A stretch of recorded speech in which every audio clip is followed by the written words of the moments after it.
looks, style, and grooming makes the ultimate man.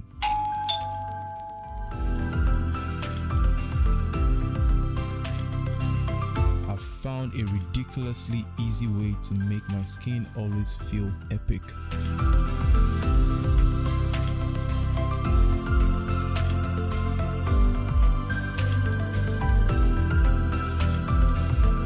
My name is Neo.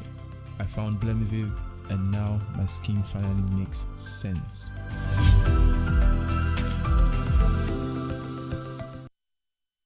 Swift.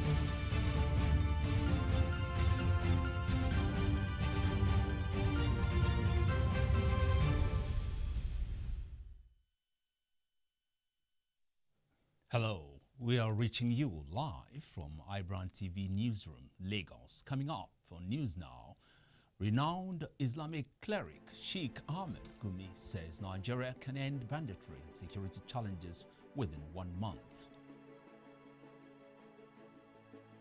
Chairman, Christian Association of Nigeria, Bishop Stephen Mamza, says Nigeria's unity under threat.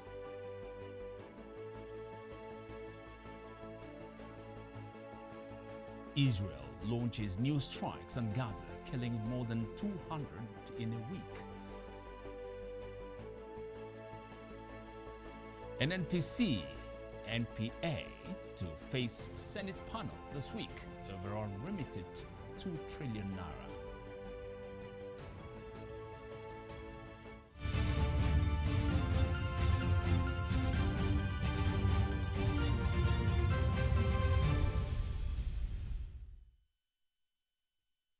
Thanks very much for joining us on News Now. Here are stories making headlines this hour.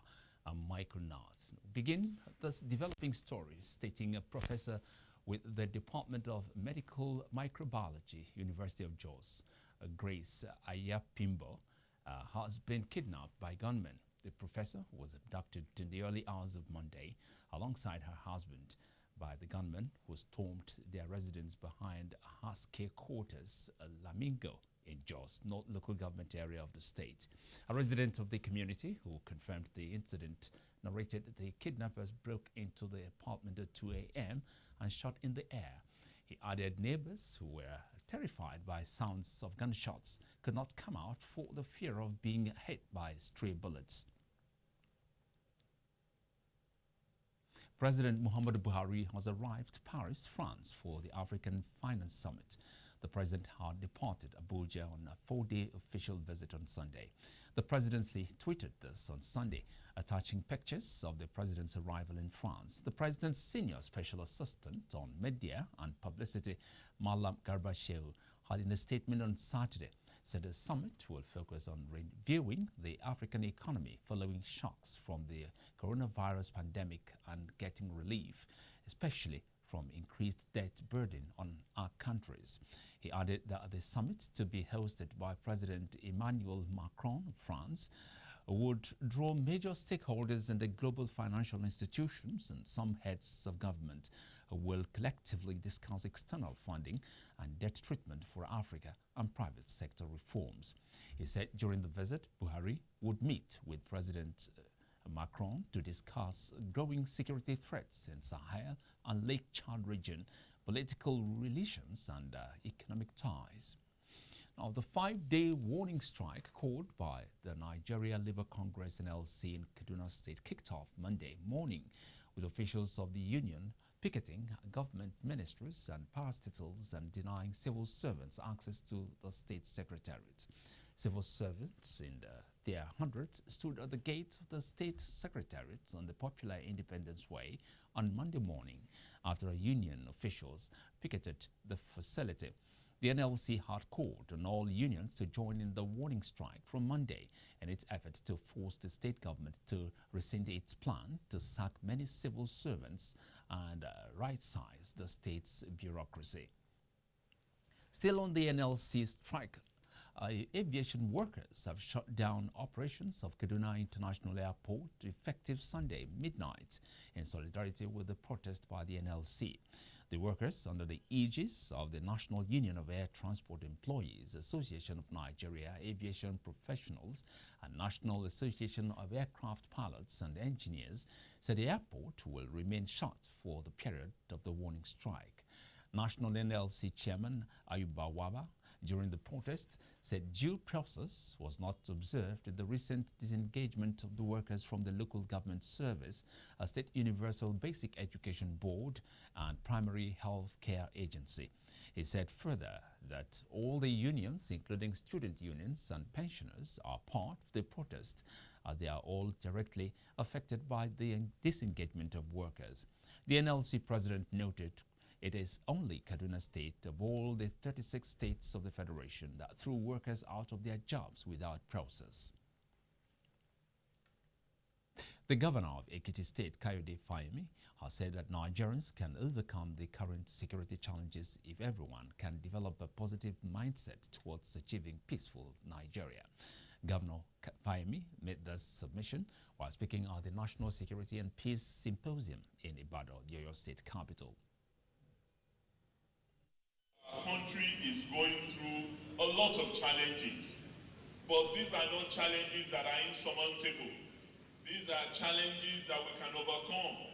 Countries that have been in far deeper problems, they've overcome those challenges in the past. If we're single-minded, if we demonstrate sincerity of purpose, if we are committed about transforming Nigeria for the better and understanding our challenges for what they are, in a honest, purpose-driven, dedicated, and determined fashion, we will put behind us all the triggers of violence in the land, be they insurgency, or banditry, or kidnapping, or armed robbery. As long as we're tough on these crimes and criminality, we must also be tough on the causes of the crime. Before you come to governor, stop taking individual interest and tearing this country apart. That is what lead generation teaches us. And we've been going from one state to another. So I know that I've impacted people. But today, what is that problem that everybody wants to solve like this? It is tearing us apart. And for me, I see a golden opportunity to achieve a new Nigeria. The golden opportunity is we will not have an incumbent president at the polls in 2023. So what I see is what you don't see. So I want everybody to concentrate. I need to find a way to provide solution to our problem. That is what today is all about. It is from the community where we have the rural people. We need to educate people that they must be cautious of security. How do you explain a woman putting her child, 10-year-old, 11-year-old, on the street hawking? No fewer than 2 police officers have been killed following an attack on the Apumiri Abakala police station in Umuahia, South Local Government area of Abia State. It was guarded that the gunmen stormed the police facility in the early hours of Monday, razed down the station and burned some vehicles. According to reports, the slain officers were 2 males and their bodies have been deposited in the morgue. Security formations in the southeast have been targeted by gunmen of recent, with Abia State recording no fewer than 3 attacks on police formations in less than 3 weeks.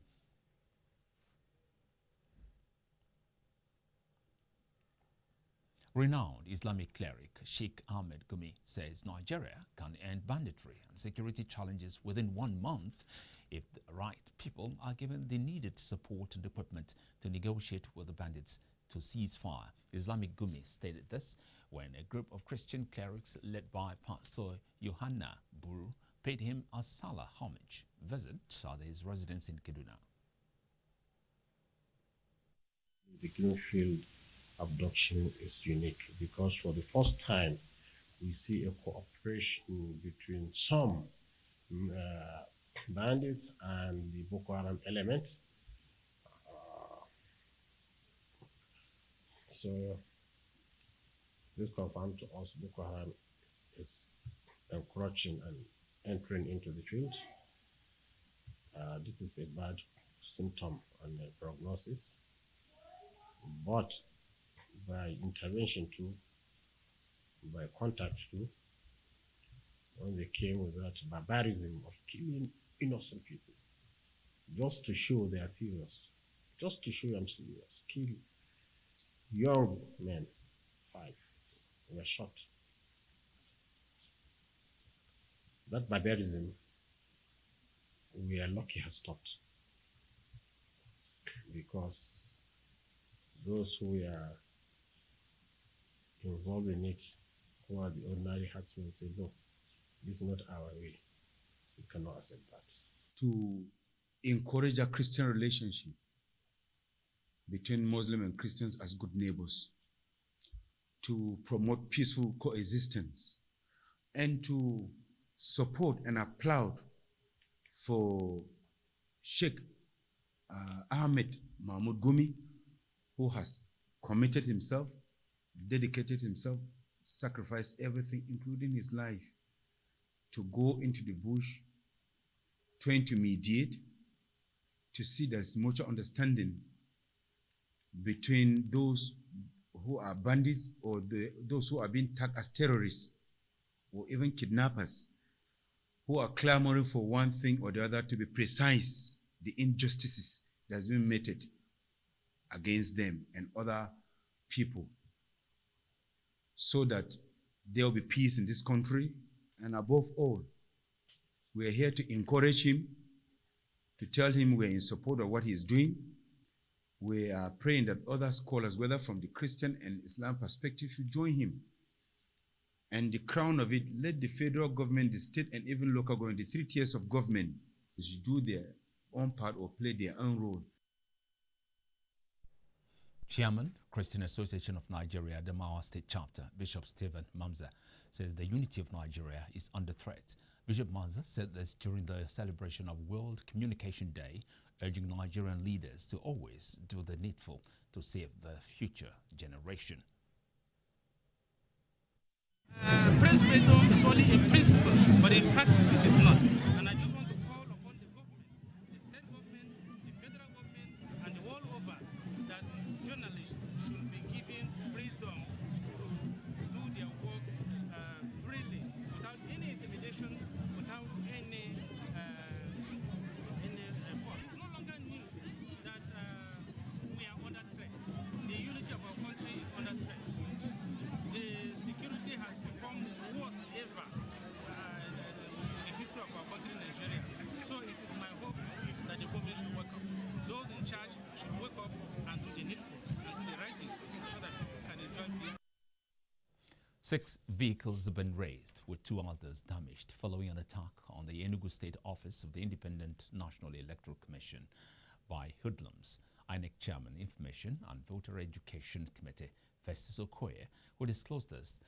They said the attack via a statement on Monday said the resident electoral commissioner in the state reported that the incident happened on Sunday night. According to him, some unidentified persons overpowered the security personnel on duty around 9 p.m.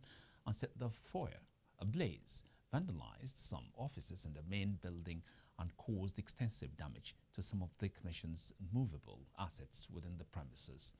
6 utility pickup vehicles, Toyota Hilux, were burned down, while 2 more were smashed and damaged. He, however, noted that security agencies who were at the scene have commenced an investigation. Now, residents of Angwan Bafada and Itswa Da communities in the Bali local government area of Taraba State on Sunday said they had buried 13 persons killed by suspected herdsmen between Thursday and Saturday. This is just as another resident, Stephen Lotile, said 17 people were killed by suspected herdsmen in a fresh attack in Bonon Kweku village of the Bali local government area. The resident noted the leaders of Fulani and Taraba State and Bali in particular should be commended for standing firm to ensure that the crisis did not escalate beyond what they witnessed. Now, you're watching News Now from iBrandTV. We'll take a break now. We'll come back. We have African news. Stay with us.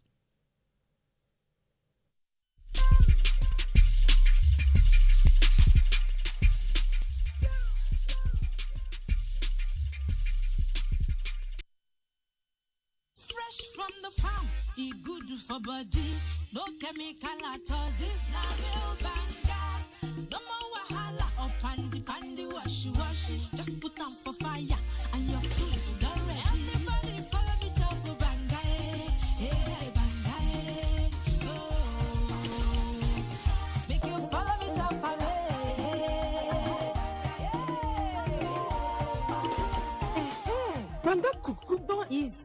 Banga na palm fruit wey dem comot, put am inside can. You fit use banga cook any kind soup wey you like, and other food dem like rice, beans and even yam. Na Pali Agro Product Limited dem dey manufacture am. For distribution, make you call 070 666 38213. Banga, for make your food yummy.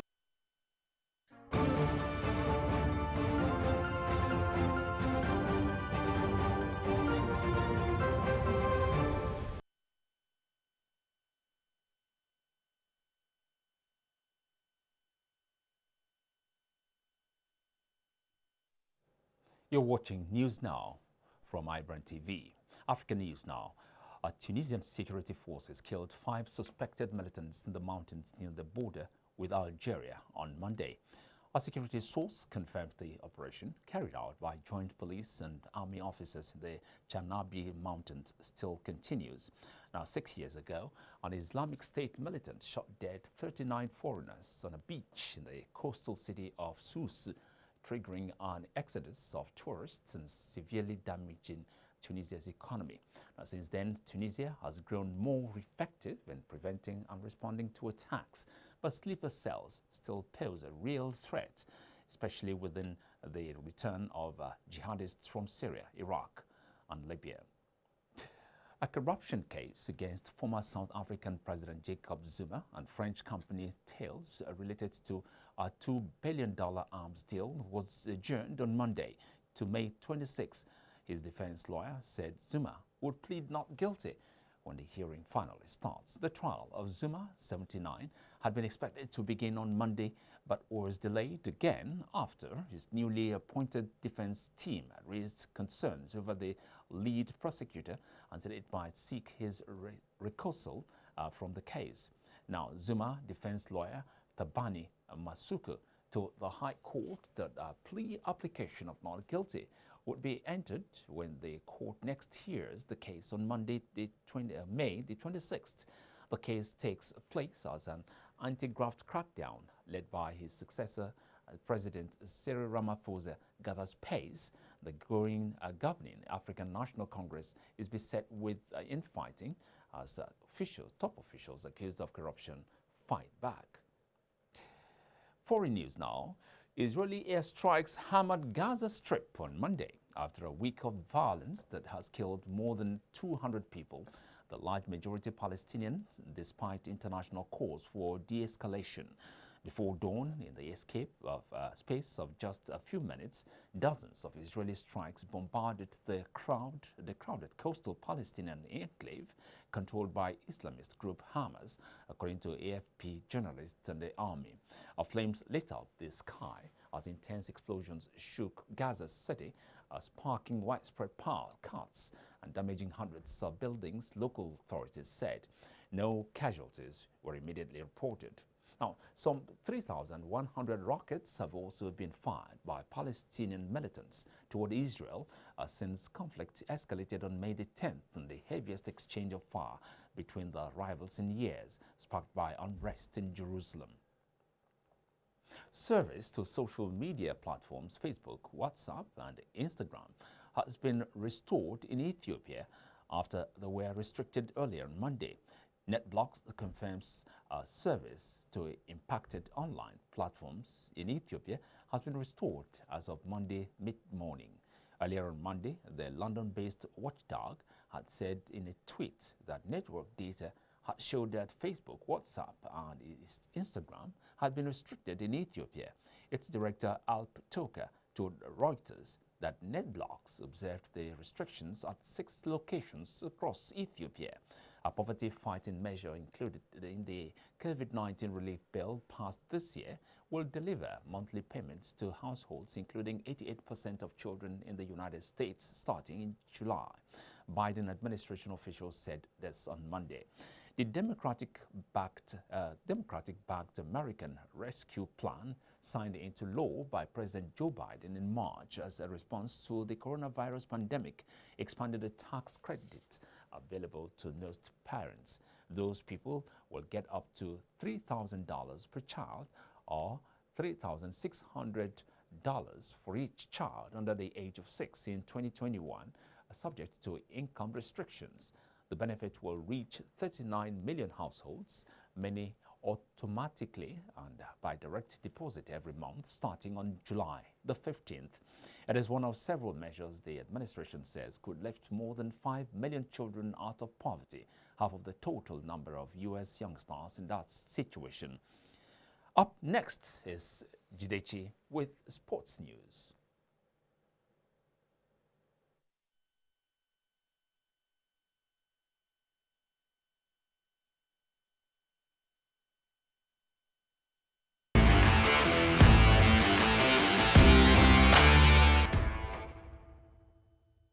Welcome to the sports update. I am Jidechi Chidi Asia. Turkish club Galatasaray are in mourning over the death of Muharrem Guney, a 35-year-old supporter who suffered a heart attack during the game against Yeni Malatyaspor and unfortunately died. According to Turkish media outlet Cumhuriyet, the fan, who was with friends at his home to watch the final league game of the season as Galatasaray were fighting for the league title with Besiktas, unfortunately fell to the floor during the second half of the game. His friends called emergency services, but the 35-year-old was unable to be saved. The club released a statement to commiserate with the family of the fan. And in other stories, Argentine President Alberto Fernandez has confirmed that Argentina would be ready to host the Copa America amid the COVID-19 pandemic.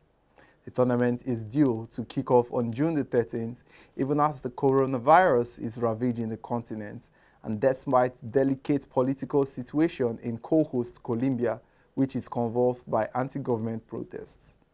CONMEBOL, at its own part, has stated vaccinating footballers for the Copa America thanks to 50,000 doses donated by the state pharmaceutical company Sinovac is in process. The opening ceremony of the Copa America would be played at the Monumental Stadium in Buenos Aires between Argentina and Chile on June the 13th, while the final is scheduled for July the 10th at the Barranquillas Metropolitan Stadium in Colombia. And that's all for now on the sports updates. Over to you in the studio, Michael.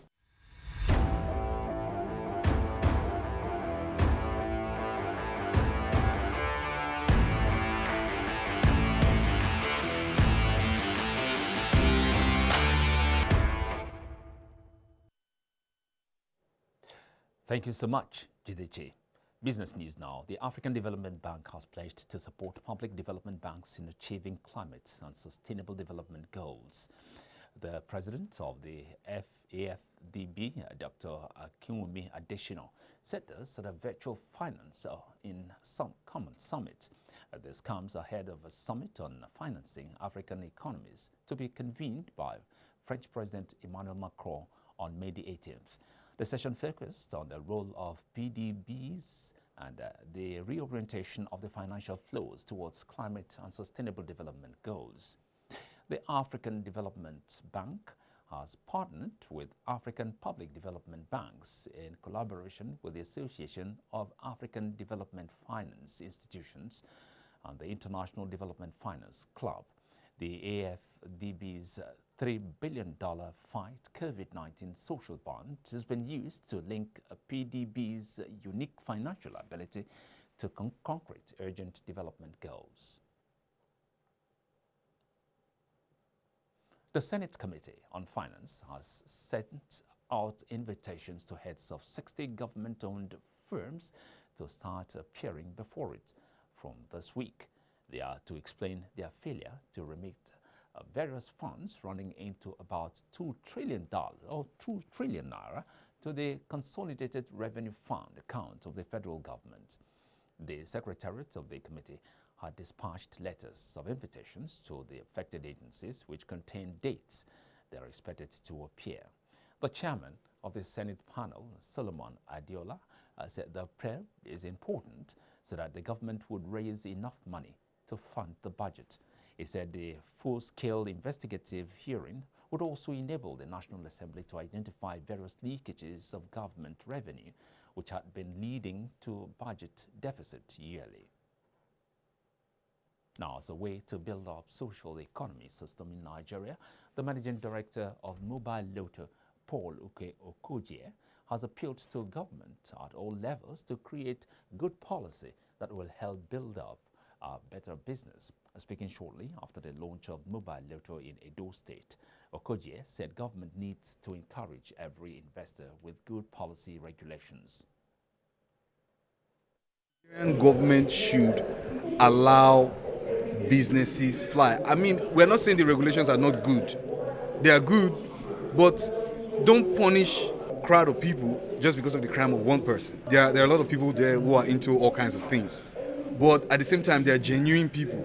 So what I feel the government should do is that they should at least know the criminals and go after them and leave the ones who are not criminals, and don't make law to strain genuine businesses, because the regulation is just too much that is strained businesses. At the end of the day, whoever is investing their money, or if an investor comes in, they're not making any profit, and that's what always lead every business to go to the wrong route.